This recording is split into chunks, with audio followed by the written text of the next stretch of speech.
le célèbre écrivain a investi dans un secteur surprenant. Après Amélie Nothomb qui s'est lancée dans une nouvelle carrière, Joël Dicker a choisi de s'intéresser à un business qui rendrait jaloux n'importe quel enfant. La suite après la publicité en 7 romans écoulés à plus de 15 millions d'exemplaires, Joël Dicker, 38 ans, est devenu l'une des francophones, il est suisse, les plus lus dans le monde. Mais ce qu'On ne savait pas, c'est qu'il a une autre passion dans laquelle il a investi. Joël Dicker le dit lui-même, il est gourmand. Mais s'il aime manger, il le confesse, il n'est pas très doué en cuisine. Me mettre au fourneau me plonge dans un état de stress insensé.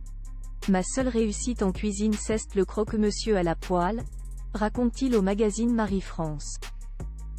Et d'ajouter, d'une patience extrême, je suis expert en fromage fondu. Joël Dicker, comme nous l'apprenons, est aussi propriétaire de la chocolaterie du Rhône, une institution genevoise vieille de 150 ans. Une fierté. Cette acquisition, l'écrivain l'a faite en 2019 avec un ami à lui, le financier Joël Fradkoff. Notre chocolat phare est Colline, une ganache noire à base de 64% de cacao de Papouasie-Nouvelle-Guinée. Sinon, nous proposons des produits originaux, comme des ganaches au yutsu, à la verveine fraise ou encore à la mangue. Nous allons aussi lancer des marrons glacés, un produit que les Genevois apprécient particulièrement, déclarait-il cette année-là lors d'un entretien avec le site Bien Vivre Luxe. De quoi mettre l'eau à la bouche et certainement régaler ses 2 enfants. Joël Dicker, un écrivain très discipliné. Si Joël Dicker, en couple avec la discrète Constance, est donc un gourmand qui a investi dans les plaisirs sucrés haut de gamme, il avoue faire attention à ne pas se laisser aller. Une discipline mise en place pour son bien-être mental plus que physique.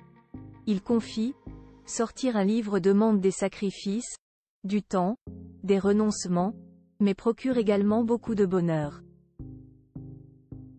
Cette abnégation, je l'ai domestiquée grâce aux arts martiaux et à la boxe.